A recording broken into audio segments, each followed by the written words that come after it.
Hi, everyone. Welcome back to Bufnaglely the podcast, where we explore entertaining and enlightening discussions of the adventure of life and all things good.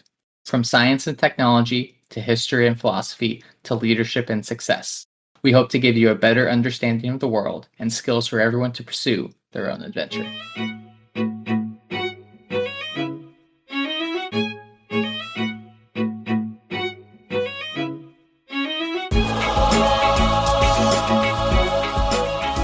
Hi, everybody, and welcome back to Bufnaglely the podcast, where we talk about all things good in the pursuit of the adventure of life. I'm Rafe, and Harry is taking the week off, but I am joined by a wonderful special guest, a wife, a mother, an engineer, a crafter, a quilter, a reader, an old friend, and a former big brain smarthead on the podcast here, none other than Miss Angela Nash, America's favorite quilter, and now America's favorite reading influencer. Angela, how are you this morning? I am well, thank you. Well, that is great to hear. So we are going to talk about Frankenstein, because this episode should drop on Halloween, which is kind of a Frankenstein-y kind of time of the year. But before we get there, I have to thank our listeners. You guys know that we think you guys are the best. So remember, send us a note at bufnaglely.com. You can hit the smiley star button, the like button, 5 stars, 10 stars, 100 stars, whatever you do with that. And let us know if we can help you. Remember, get a friend to listen, and you will get a free episode. Angela, Frankenstein, Mary Shelley, young girl, Geneva. Oh my gosh. It's amazing. Okay, and I had no idea, because the only thing that I know of Frankenstein is Mel Brooks and Gene Wilder and like all the things that in Halloween and the green guy with the bolts in his neck and like all that. And I never really had a ton of interest in Frankenstein. And the movie was funny, whatever. But then a very good friend of mine decided to have a Halloween party that was a little bit different. And sadly, because of family circumstances, she had to put it off. But the idea was that everybody that was coming will have read Frankenstein. And then you would come to the party, sit, have a meal, have drinks, and discuss Frankenstein besides, enjoy everybody together. So I was going to go to this party. So I'm like, okay, I got to read Frankenstein. And by luck, because I'm a quilter and a sewer, I do a vast majority of my reading through audiobooks, which is an awesome way to do two things that you love at once. So I came across on Audible by luck, Frankenstein, read by Dan Stevens, and it's Frankenstein is not a long book. How many pages is this? My version is 230 pages, give or take. Okay, mine has smaller words, I guess. Mine has 167. It's not long, and the audiobook was only something like 8 hours or whatever. But oh my goodness. Let me tell everybody, if you don't have time to read Frankenstein because everybody's going to want to go out and start reading Frankenstein as soon as they're done listening to us ramble on. Go download Dan Stevens' Audible audiobook, because it was amazing. So, okay. Anyways, it was super amazing. And then as soon as I finished it, I started sending messages and texts to all my friends, because then I needed to talk to people about it. Well, and that's how I got involved here, because I was thinking it's one of those things that was in the back of my mind, like books I needed to read. And you had sent me that note, and I thought, and I was in the middle of a 7-day grandpacation where I was visiting. I was at the Bufnaglely Studios there in North Carolina, looking after grandkids and hanging around. And I thought, well, it's a small book. So I zipped over to the bookstore and I picked up a copy. And I guess my first statement is that whatever you think you know about the story, unless you've read the book, what you think about it's wrong. Yes. I thought I was pretty smart. I was like, Frankenstein's not the monster. Frankenstein's the guy that makes the monster. And I knew that before I read the book, but that is like, that's like the so surface, not even really like what the story is about. Oh my gosh. Yeah, right. And so Mary Shelley writes this story. She was married to Percy Shelley, who was a great poet, an all-time human scumbag. Right. and she and her half-sister Claire and Lord Byron and Percy were hanging out with Lord Byron in Geneva in the summer of 1816. And somebody says, I got an idea. Let's have a contest and write a ghost story. And everybody else bails out on it, apparently. Byron wrote one, I guess. Yeah, I think so. But I think it's like lost to the ages. Yeah. And either that or it's not very good. But it didn't Frankenstein. Okay. It didn't do that. Right.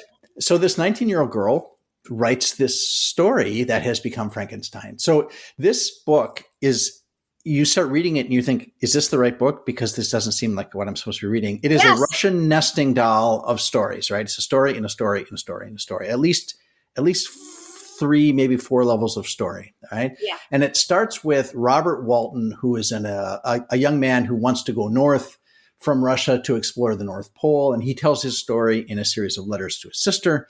He tells of seeing this strange creature on a dog sled high in the Arctic. And then the next day, this other guy shows up and he's nearly dead. And he's chasing the first guy. And the nearly dead man is Victor Frankenstein. We're going to spoil the book here today. Is that okay? There is no way to talk about it without spoiling all the surprises and stuff. So actually, okay, everybody that wants to read it and listen to it, stop now. Go read it and then come back, because honestly, oh my gosh, the first time through reading it along, because really, you know nothing about this story. And it's like going to a movie for the first time and you get to those parts and you're like, oh my gosh. I didn't see that coming. Oh my gosh. So, okay. All right, so Victor Frankenstein is the guy, and he shows up on this boat, and Walton nurses him back to health and recuperates on Walton's ship. And in that time, Frankenstein tells his story to Walton, right? And so here, what's really interesting about that, now that I've gotten to the end of the book, is that Frankenstein sees in Walton him a bit. And because the book starts out with Walton is like on this expedition, and he's writing to his sister and saying that he's like, what is he says at the beginning of the book? I have one want which I have never yet been able to satisfy, and the absence of the object of which I now feel as the most severe evil. I have no friend, Margaret. And he's like in search for a friend. And he says, which I thought was really interesting, it is true that I have thought more and that my daydreams are more extended and magnificent, but they want, as the painters call it, keeping. I greatly need a friend who would have sense enough not to despise me as romantic, to regulate my mind. And so he is in search of a friend. And Victor sees that, I think, in him, because throughout the whole story, Victor doesn't really talk to anybody about all the horrible things that are going on, but he tells Walton about it. He does tell Walton, right? And that is one of, like we were talking, there's a million themes in this book, right? And if you're a 12th grader and you have to and you have a paper due tomorrow on Frankenstein, loneliness is, you can focus on loneliness, and it goes over and over and over again with this idea of people longing for relationship with people, in a real relationship with people. And there's a lot of screwed up relationships. Yes, it's a book about human beings, right? So there's a lot of screwed up relationships and things, but Frankenstein is alone, and he gets pulled onto the ship, and Walton nurses him back to health, and Victor tells his story. All right. He's an Italian, born to this wealthy, he was born in Italy to this German family. His father's Alphonse, his mother's Carolyn. He's got 2 little brothers, Ernest and William, are substantially younger than he is. He loves science and alchemy, and his parents adopt a little sister for him when he's like 5 years old. So they go out, he and his mother are wandering around, and they find this impoverished family that has a bunch of kids, and one of them had been assigned to them when somebody else died or got adopted or something. And they adopt Elizabeth, who is this wonderful little just ray of sunshine and light to them. And Victor really takes her as his own. And if you read it, the first time I read that, I was like, oh, this is so nice. This is so wonderful. But then I went back and read it, and it's like super creepy. It's like, it's like his thing. His thing is Elizabeth. And now there's another sister, Justine, that arrives later, and she becomes nanny. Yeah. Yeah. I think, yeah. And they all call each other cousin in the book, I think. But yeah, it seems like, because his family, the Frankensteins have money, and I mean, not like an obscene amount of money, but enough money and enough station that they kind of gather these waifs, these various children and people along, and they take them in as part of their family. So Justine is there, and she becomes kind of the nanny to little William. Yeah. Once Carolyn dies of scarlet fever that she caught from Elizabeth. So Elizabeth killed mom is really a way to look at it. Okay, so. So sad. All right, and this is right before Victor's going to head off to the university. So he's a young man. He's very vulnerable. He's very impressionable, and he is loving the sciences, and he just really wants to understand how the world works. He's a early 19th century materialist wanting to understand the nature. He wants the secrets of the heavens revealed to him. So here's one of the most hilarious things, though, because in this book, the number of rabbit holes I went down was like insane, because really my education is obviously so lacking that I'm like, I don't even know half of these references.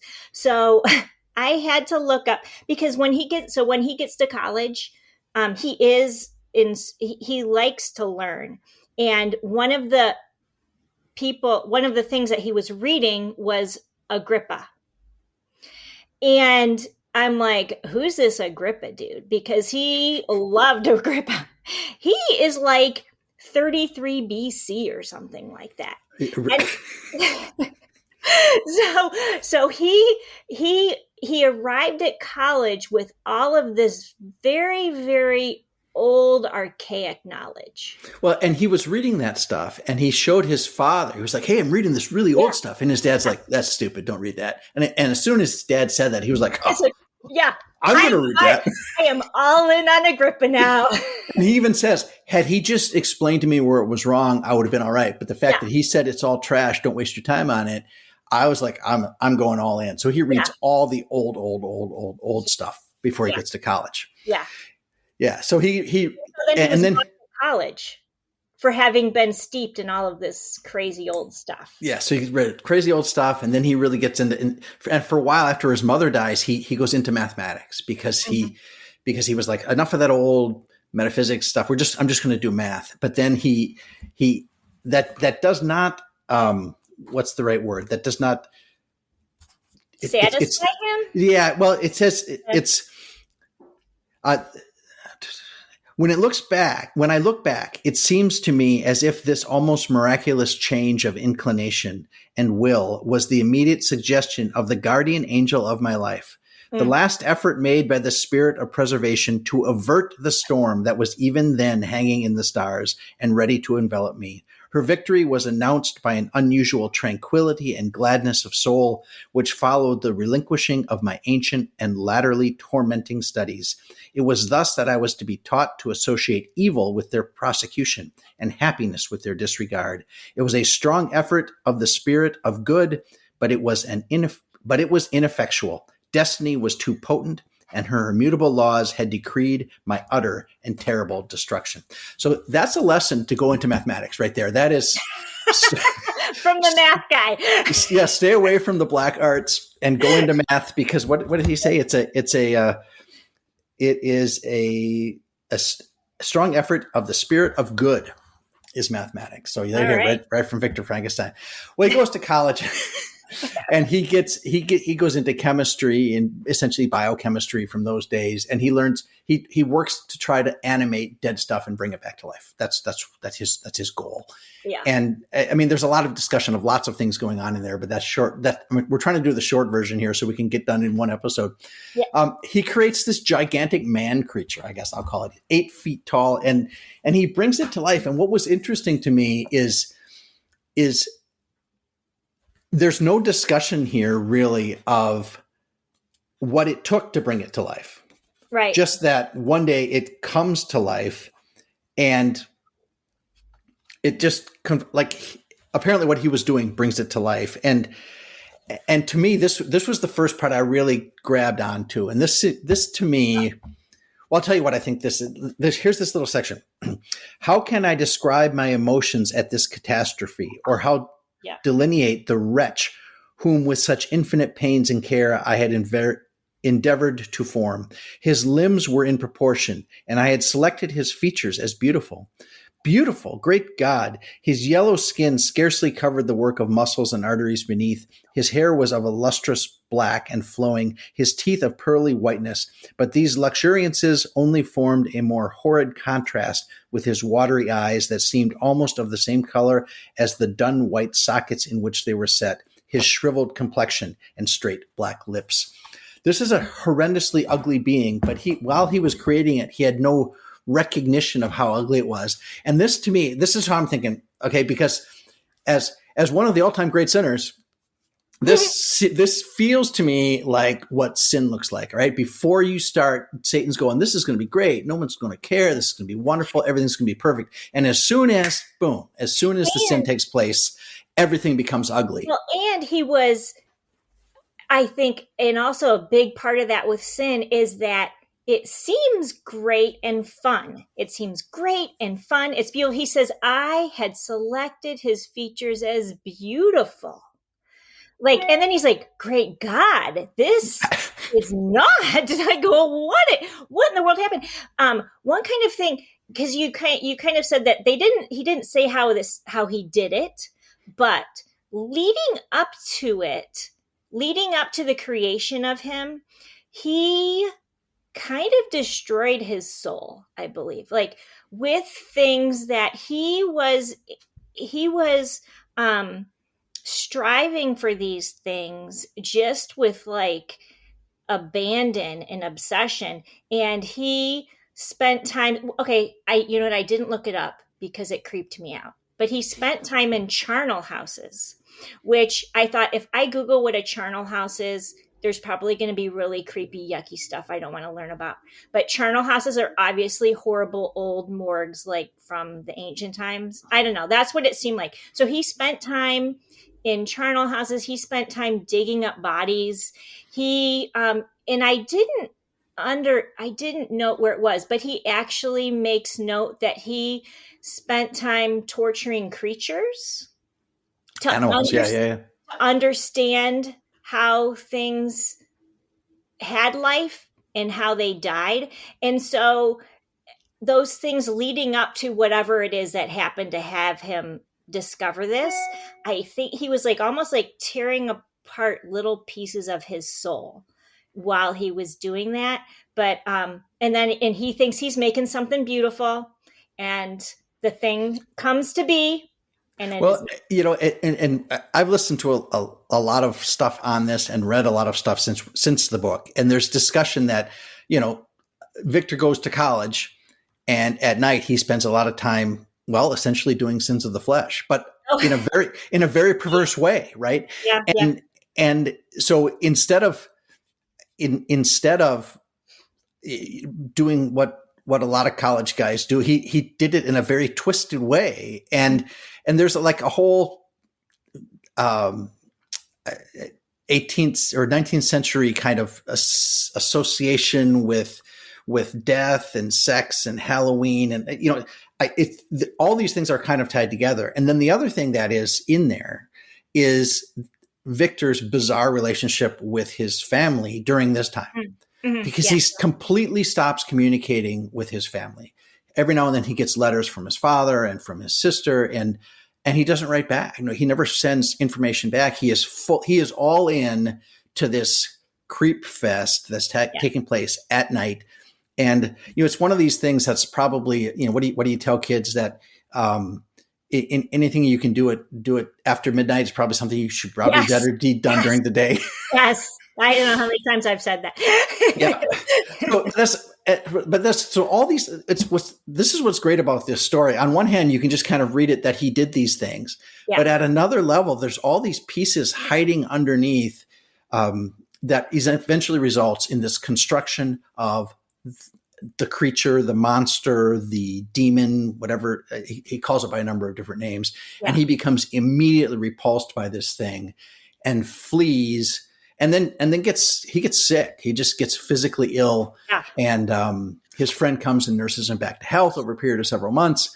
And then he gets a letter from his father saying that his younger brother, William, has been murdered. Yes. And this is a bad thing. Justine, his nanny, has been charged with the crime. And Victor realizes, wait a minute, this doesn't make any sense. Who's going to kill little William? And then he puts 2 and 2 together and figures, I'll bet the monster went and killed my little brother. Yeah. But while that trial is going on, oh my gosh, I'm like, I don't know. Did she kill him? Like, what happened? Like, did she get tricked into killing him? I wasn't sure. I don't know. Yeah, it was, and then to me, and I think this has come up to a number of people, is all of this construction of the monster just in Victor's head? Yeah. Is it a Jekyll and Hyde thing? Right. Okay. Right. Yeah. Yeah. And so that was something that's floating around in people's head. I think it's very obvious at certain points because other people see the monster too. Right, so it's not just in his head. It's not a figment of his deranged imagination. It's not a Dr. Jekyll and Mr. Hyde thing. Which is another thing we ought to read. Yes. It's true. Go figure. Yeah. Okay, we are now 1/4 of the way through the book and halfway through our podcast. Okay, so all right, so Victor realizes that the monster is the one that killed William, and Justine has been falsely charged with the crime. Or is that right? Falsely accused. Yes. And he realizes it must have been the monster, but he doesn't say anything. He doesn't act.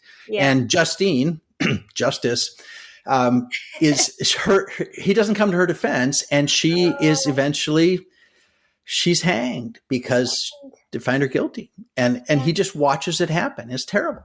Yeah, it is. It's awful.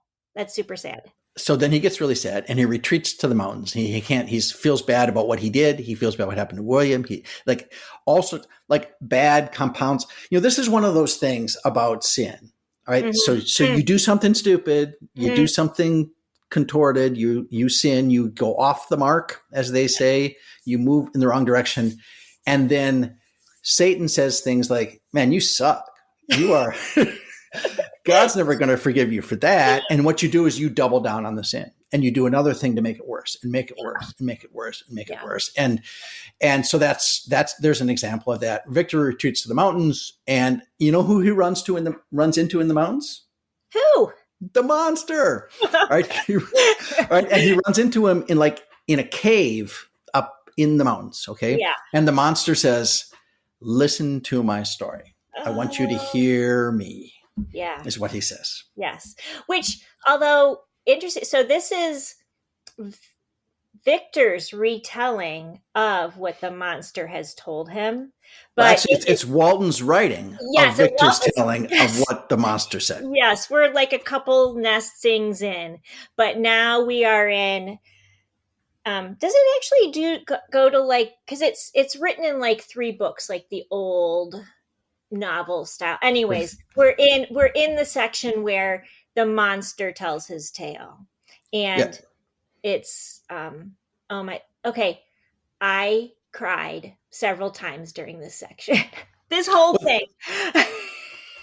Well, let's tell you why she cried. All right. So the monster, he tells the tale that he became aware, of how his awareness came through. Okay. So he's he comes to life, and the idea is well, he's just an infant and he has no understanding of sensory perception and how things work and how he felt hunger and what that felt like and how he realized that his different senses were providing sensory, you can see all of this understanding of the nature of the mechanics of human physiology are at play there in the early 1800s.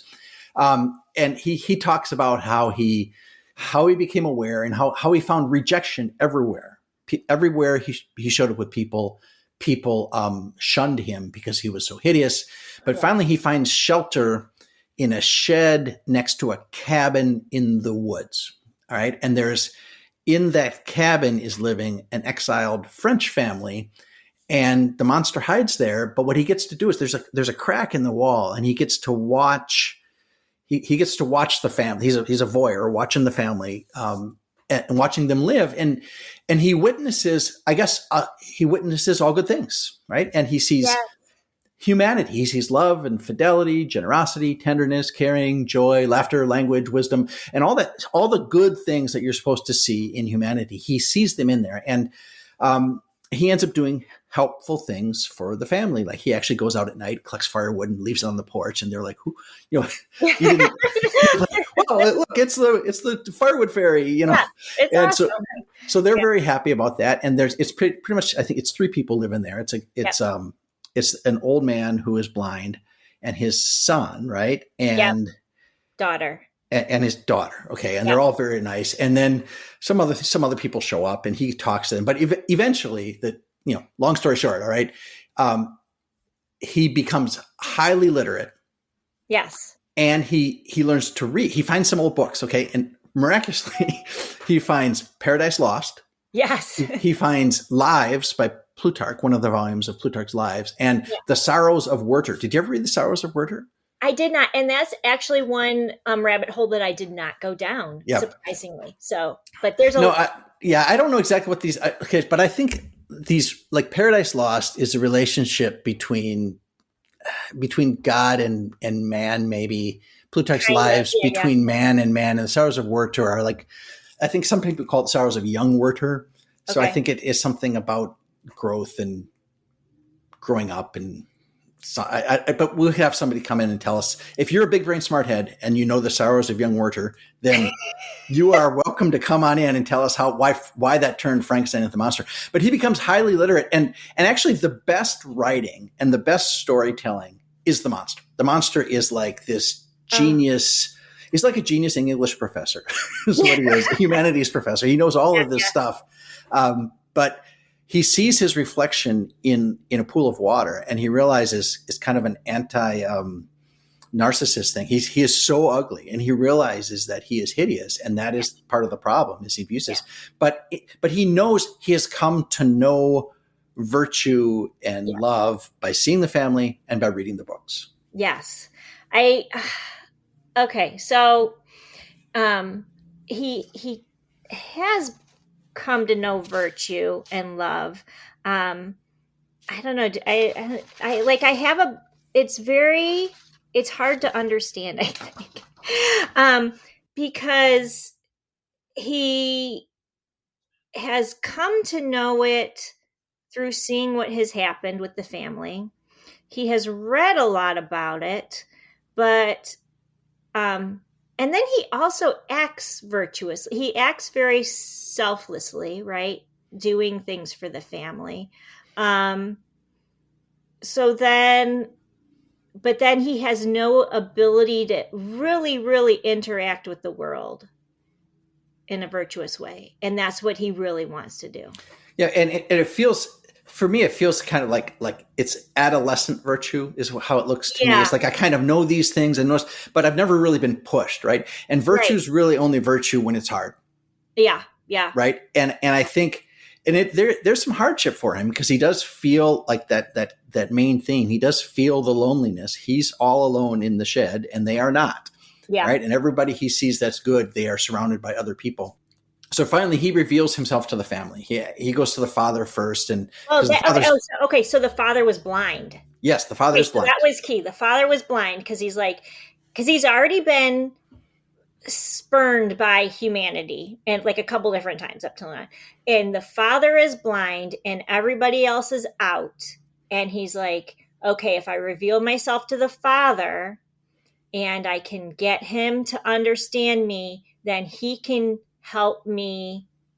He can be on my side. Yeah. Be on my side and be friends with everybody else. So he goes in when everybody's out and he's like, okay, it's my turn. Right. So he goes in and they have a good conversation, right? I mean, it's a positive thing. And then the son comes back and and it's sad. Oh, we're going to cry again. Here we go. I'm going to cry. It was heart-wrenching. It was so awful. Where did I, because he's like, well, he talks to the father and he's like, I'm worried that nobody's gonna like me and I need help. And the father's like, okay, don't worry, it'll be all right. It'll be all right. People are good. How ugly could you be? People are good. Like, it'll be okay, not to worry. And when he went, he's like, I don't even need food. I just need warmth and rest with you. And the father's like, do not despair. To be friendless is unfortunate, but the hearts of men, like, it'll be good. Don't despair. And so then he's the monster's thinking it's going to be good.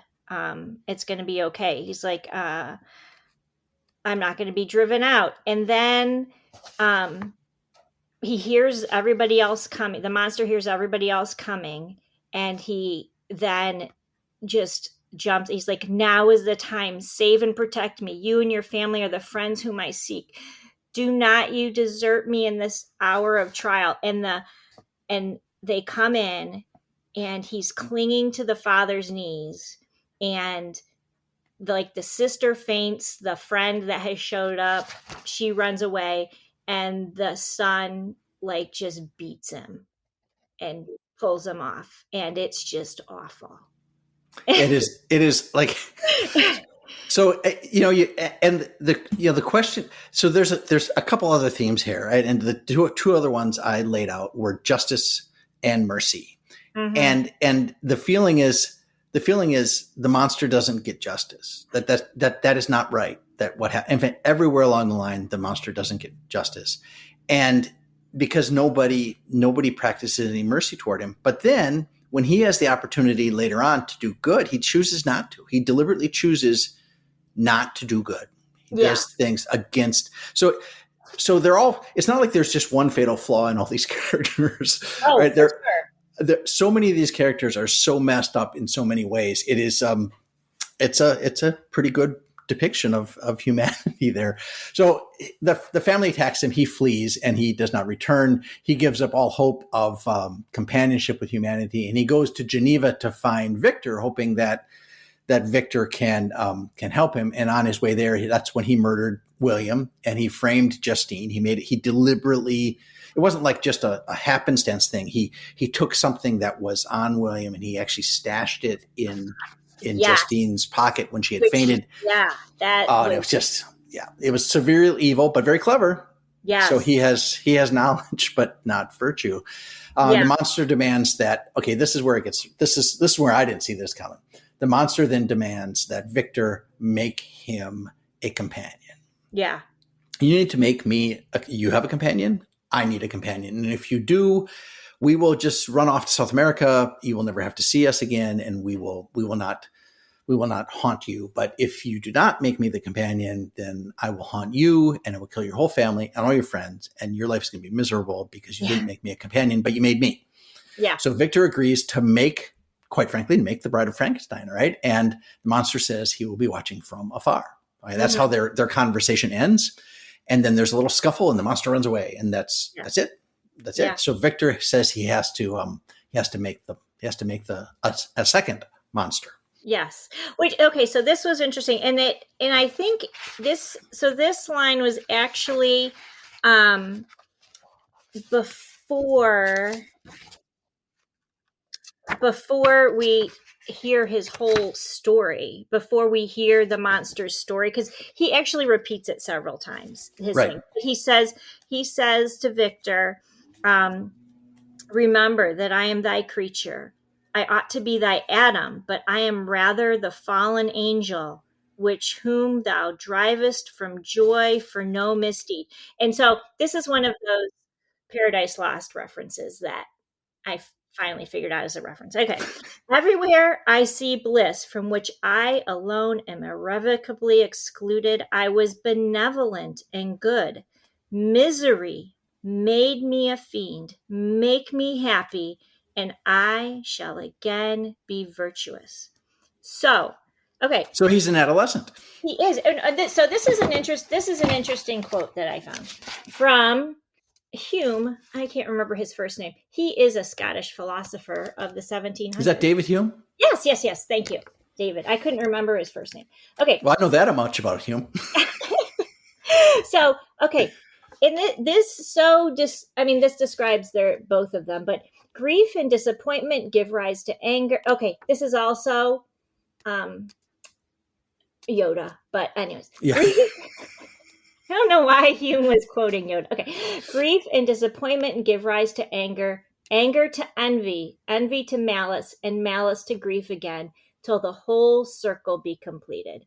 And it just goes round and round and round and round. And they're all being mean and angry and upset. But, okay, here's the other circle. Because in this quote, he says, make me happy, and I shall again be virtuous. And that's the wrong direction. Right. You cannot say, I will be virtuous if you make me happy, do for me what I need, and then I will have the virtue. No, you need to have the virtue. The virtue will give you the happiness. The virtue will give you the happiness. It's all, like, everything in this is backward. I mean, the whole book, like, all the things are backward, right? Well, it's a cautionary tale, right? I mean, yes, it's a modern, isn't it called the modern Prometheus? Or a cautionary tale. And it is, it's a warning. And it is. If you can't pick out of here what not to do, then you're not a very good reader. Right. Okay. Right. Okay. So Victor says he'll make the female monster, and he acquiesces. I guess is the right word. Yeah, and then, but by now it's very obvious he is betrothed to Elizabeth, who is his sister. That's air quotes. Okay.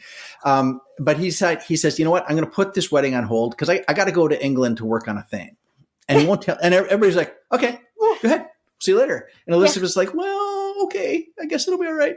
And so he goes to England, and his best friend accompanies him. His best friend is Clerval, who's kind of an anti-Victor. He's got like a soft side, and Victor is like all hard sciences, and Clerval is hey, let's smell the flowers, dude, that kind of thing. Yeah. And so Clerval gets talked into accompanying him, and then once they get to England, Victor leaves Clerval alone. He says, I got to go work on some private thing. You're here. You stay here in where were they? We're in somewhere in Scotland. Yeah. And so Victor starts getting worried that creating another monster is going to make things worse. He gets worried about that. And he is also worried that the first monster is following him and watching his progress. So when he's getting really close, now keep in mind, he's traveling with, like, this is going to be a companion to this 8-foot monster man. So even if he kind of if he scales it down a little bit, it's still going to be this gigantic woman made of dead parts. And so he's carrying all this stuff around with, like, in trunks and stuff. It's got to smell terrible, flies and maggots and terrible stuff. All right. And he puts this thing together in this laboratory he has rented. I guess you can just go rent, you go to, what is it? Verbo, and you get, like, I know. I do not want to rent that place after Frankenstein. Oh, good. Just make sure you mop the floor. Okay. So he goes there and he decides that, you know what, I'm not going to do this. And he destroys his creation right before he brings it to life. And of course the monster is watching his work. Yeah. The monster sees his bride be destroyed, and the monster goes nuts. All right. And threatens that he's going to to destroy Victor. And he says, I will be with you on your wedding night. And Victor says, oh, well, you're going to kill me on my wedding night. Well, fine. So I'll just make sure I have a pistol and a knife and a small army of, of the Swiss Guard or whoever it is. And so the monster has threatened him again. And then Victor gets, he's like all shook up from that, and the monster leaves, and Victor gets in a little boat to go, it's midnight. I'm going to get on a little boat. I'm going to go row around in the sea off northern England. And the winds change, and he gets blown to Ireland. And as soon as he walks on shore, they're like, you're under arrest for the murder of Clerval, who was his friend. Yeah. And he was like, what the heck? Yeah. So he gets thrown in jail, and he has a nervous breakdown in jail, and his father is called. They contact his father, and his father comes, and he finally comes out of his stupor, and he decides at his trial that he's going to tell his story. So he tells the story of the monster. He tells everybody everything, kind of like he should have done when Justine was on trial. But it's, that was just Justine. This is Victor. So Victor stands up for himself, like he should have for Justine. So Victor gets acquitted, but he tells everybody the story, and it turns out that the monster has killed Clerval, and Victor has an alibi because of the timing of things. He was still at the laboratory, so he's let off the hook. But what we see in this thing is that Victor is more than willing to save his own skin, but he's not going to put his reputation on the line to protect somebody innocent like Justine. Yeah. I don't know. He's awful, and he is so lost. I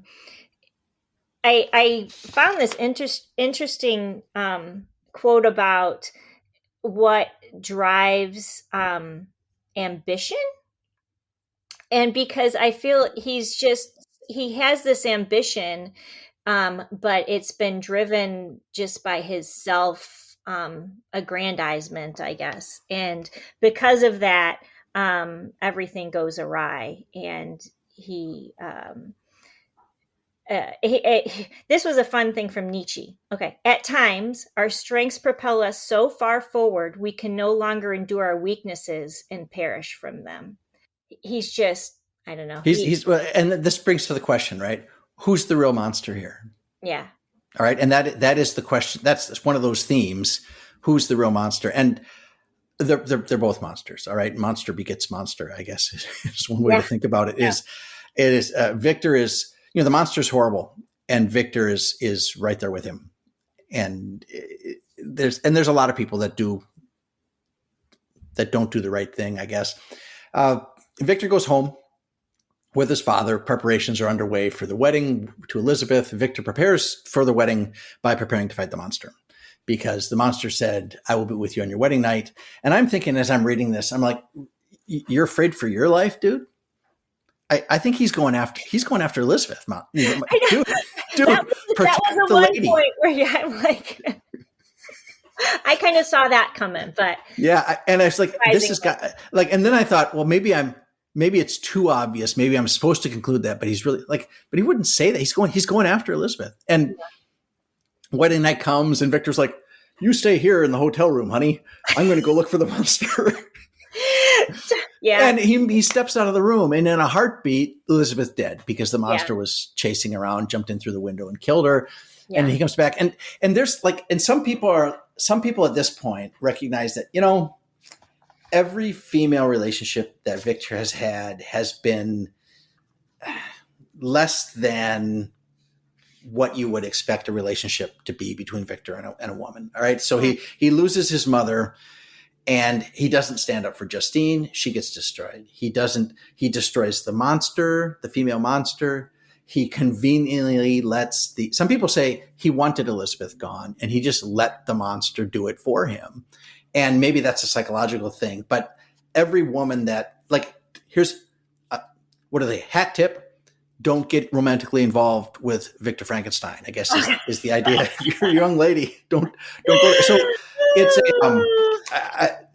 the monster kills Elizabeth and taunts Victor, and then escapes. And then Victor's father is overcome with grief, and he dies.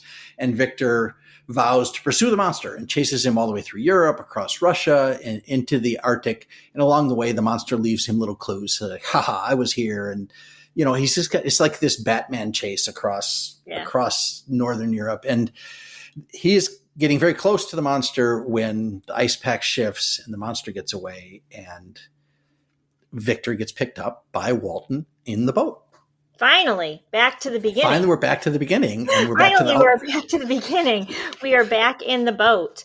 So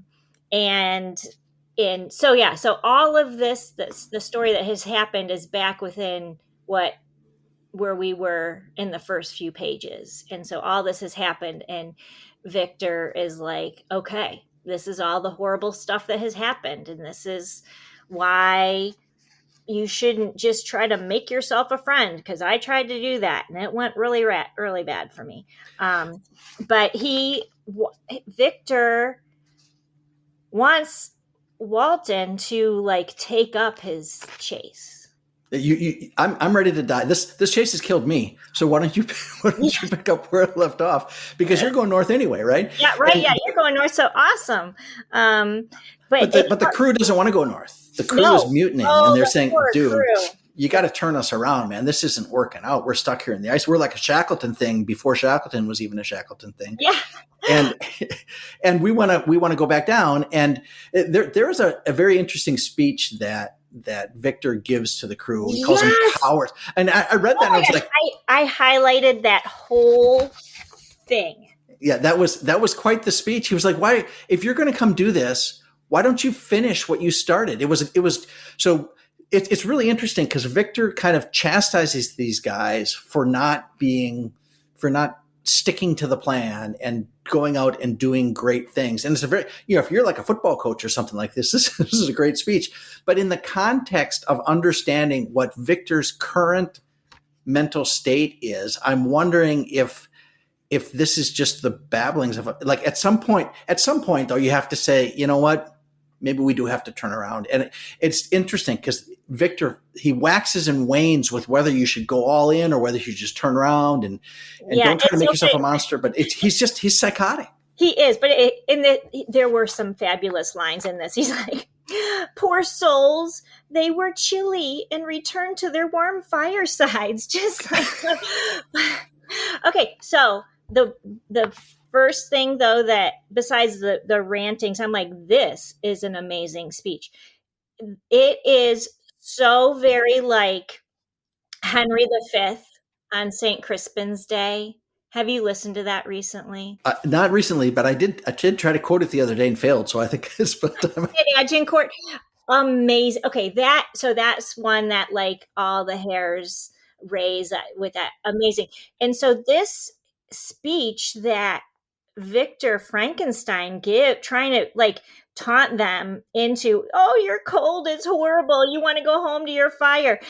He's trying to spur them on to take up his crazy killing of this, tracking of his demon that he created. But it's the opposite of the St. Crispin's Day speech. And I really do feel like she was kind of referring back to Shakespeare and that speech from Henry V. Just so much of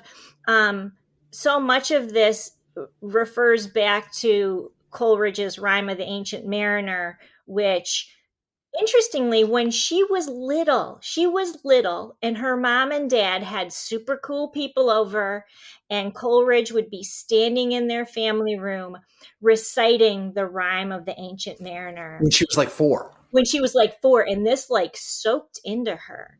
And so much of that is this these crazy goings off and being alone and battling against evil. And she, this is go ahead. Well, no, you're right. This is a wonderful speech. And he really rips into it. I remember reading this and I was a little tired, and I started reading this. I was like, holy cow, he's really going after them. What do you mean? What do you demand of your captain? Are you then so easily turned from your design? Did you not call this a glorious expedition? And wherefore was it glorious? Not because the way was smooth and placid as a southern sea, but because it was full of danger and terror, because at every new incident your fortitude was to be called forth and your courage exhibited, because danger and death surrounded it, and these you were to be brave and overcome. And he keeps going, and then he says, you were going to do all this, and now you're backing off because you're cold? Yeah, right. Cowards. Bunch of cowards. Anyway, you want to fire up your football team. That's what you read them. All right. Yeah. So that's. I mean, because, yeah, it is cold. So it's cold, just like Shackleton was very cold. All right. So, yeah. Anyway, he does that, and then he dies. And then the monster is distraught, actually, that Frankenstein, Victor Frankenstein, has died. And this is interesting because it was like the monster only had purpose to be chased, to cause torment to Frankenstein. And when Frankenstein died, it's like your nemesis, like if you're Peyton Manning and Tom Brady retires, or the other way around. I mean, you've had this nemesis there, and all of a sudden they're gone, and now I have nothing left to live for. Mm-hmm. That's what the monster feels. And then the monster says, well, I guess I'll go take my little dog sled and I'll push it far up into the Arctic. I'll light it on fire and I'll kill myself. And that's it. Over. Done. Yeah. No more monster. Yeah. And Walton goes back home. So if you want to write a sequel, you have to probably start with Walton, and then you have to, I don't know, have some tutelage somewhere along the line and some young other Frankenstein to be, and then they go up and they find some, I don't know, DNA from the monster or something like that in the Arctic North. It's a great story, and you can read it at a million different levels. And it's very important to talk to other people about it, because otherwise you just read it and you just think it's just a story of some crazy stuff happening. But I think there's a lot more to it than that. Yeah. There is a lot more in that. And I think so you had mentioned at the beginning about loneliness and being alone. And at the end, it's also so very sad again for the monster, because he is feeling so alone, but he's like so confused. And he says, in some of it, it's basically a big, long, several pages of speech that the monster says as he's trying to figure out, well, my creator's gone now, like what happens to me? But he says, when I run over the frightful catalog of my sins, I cannot believe that I am the same creature whose thoughts were once filled with sublime and transcendent visions of the beauty and majesty of goodness. But it is even so. The fallen angel becomes a malignant devil. Yet even that enemy of God and man had friends and associates in his desolation. I am alone. And I don't know. I started thinking on, can you be human and be alone? Can you know virtue and be alone? Do you need, and I think can we be human, or do we have to have that companionship? Although, as he noted from Paradise Lost, even the devil has companions, right? Right, so right. I guess that's not specifically it, but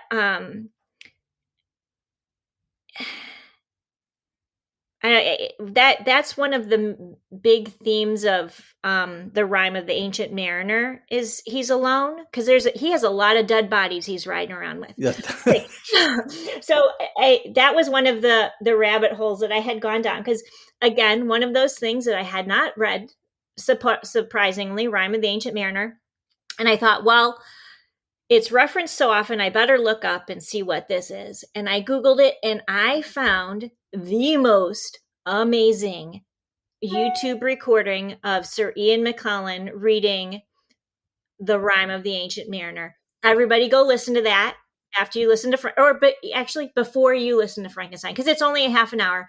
And so many of the themes are in Frankenstein, but you just, You know, I listened to that actually in yesterday, yes, and it was, I agree with you. It was wonderful.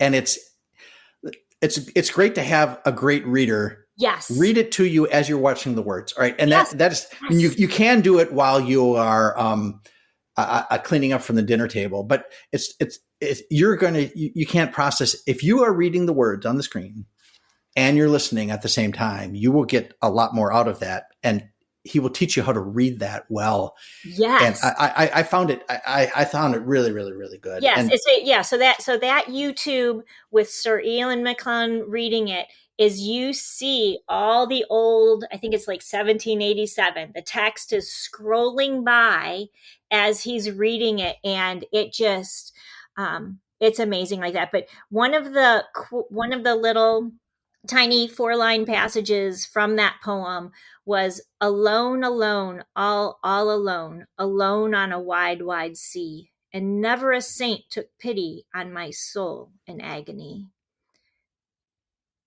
Just alone. aloneness it's excruciating. And that's why they do solitary confinement. That among the reasons is just to break you. And it is, I'm going to say it's hard to be human, because I suppose you probably could be human, but without someone else to virtue toward, it feels like, what's the point? How are you going to do all those good things without someone to do them too? So I think we are called to be, we are communal people. And I think that's the thing we've talked about on this podcast a lot. Yeah. Is the value of doing those sorts of things. So, all right, we are approaching an hour. Yes. All right. And so let's, is there anything you want to close? Like, I think we talked about these themes. We've gone through the whole story. Is there anything in particular that you want to leave? Here's your chance. Final chance. Okay. It was so deep, but I have to leave with this fun quote that I have from the book regarding education, because I feel like, so not just education as in like going to school, because I feel like you and I, Rafe, we are still educating ourselves. We're trying. Yeah. We are trying.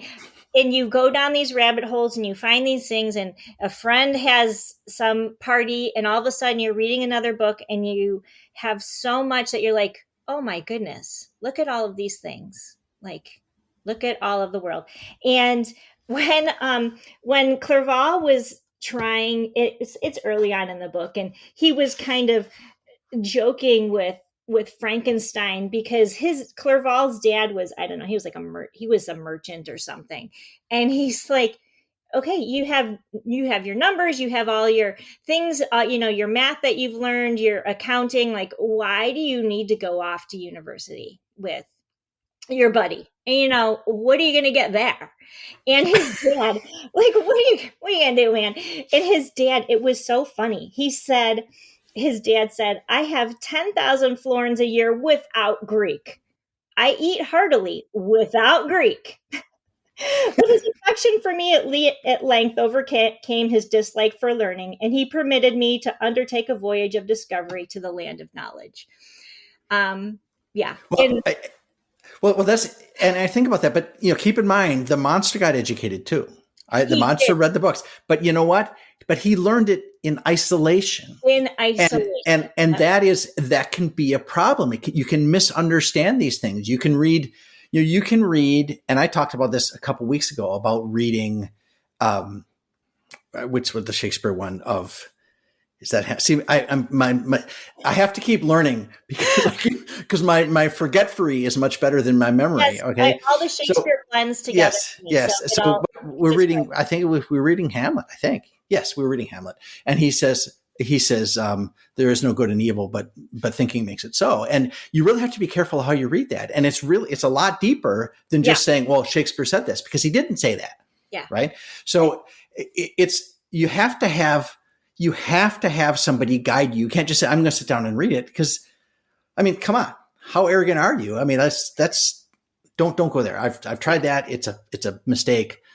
Surround yourself by big brain smart heads.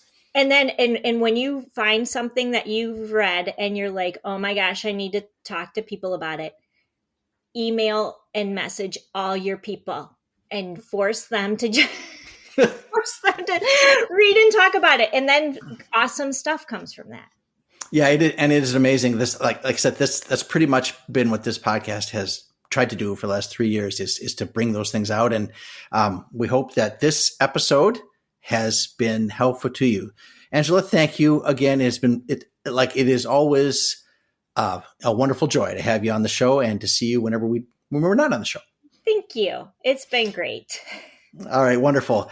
To the rest of you, I'm going to encourage you to seek the good, to be the good and spread the good and enjoy the adventure of life.